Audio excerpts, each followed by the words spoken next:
Барлықтарыңызға сәлем. Менің каналыма қош келдіңіз. Бүгін сырникейдің жасалу жолымен бөлісемін.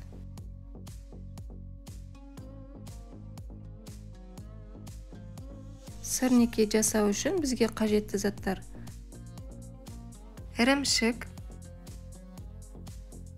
ұн, қант және жұмыртқа.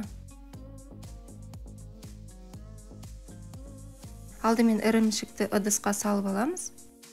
Ірімшік 5%-дан жоғары болған дұрыс. Енді осы ірімшікке жұмыртқа қосамыз. Қант қосамыз. Қанттан мен 2 ас қасық қостым, ал сіздер өз қалауларыңыз бойынша аз немесе көп қоссаңыздар болады.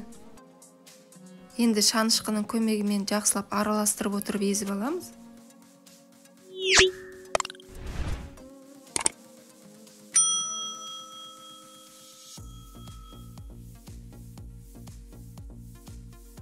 Араластырып болғаннан кейін ұн қосамыз. Ұннан мен 5 ас қасық қостым. Ал сіздер массаның қоюлығына байланысты ұнның мөлшерін азайтып немесе көбейтсеңіздер де болады. Міне бізде осындай масса шығу керек. Енді тақтайымыздың үстіне ұн сеуіп аламыз да. Алақанымыздың көмегімен осылай домалақтап бірнеше бөліктерге бөлеміз.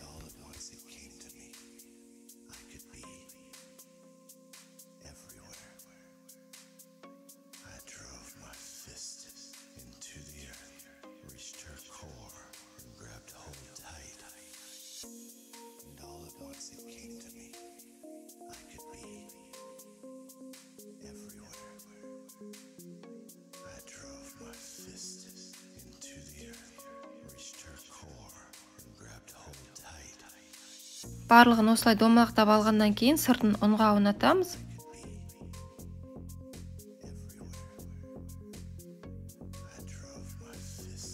Және үстінен баса отырып, осындай формаға келтіріп аламыз.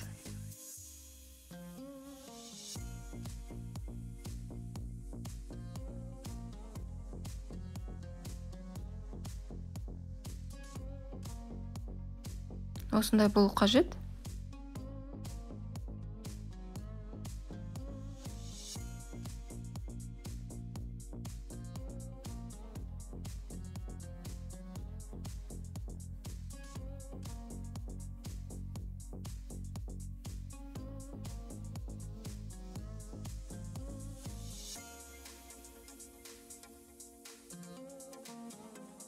Барлығын осылай домалақ формаларға келтіріп шығамыз.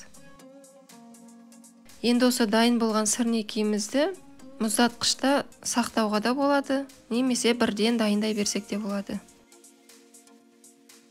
Ол үшін алдымен табаға, қызып тұрған табаға аздап сары май салып ерітіп аламыз. Сырникейімізді салып шығамыз.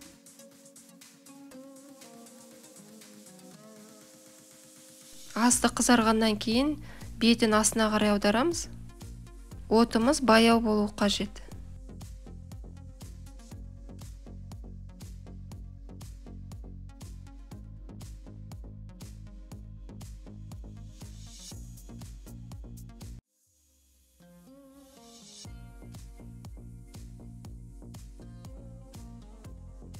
Табада қуырып алғаннан кейін пешке салып 180 градуста 5-6 минутқа қойып аламыз.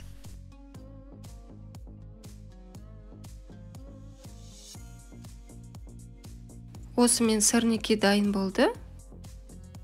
Дәмді әрі жұмсақ болып шығады. Сіздер де жасап көріңіздер. Сонымен қатар менің каналыма тіркеліп, келесі жаңа рецептерді жіберіп алмау үшін қоңырау белгісін басып, все дегенді таңдап қойыңыз.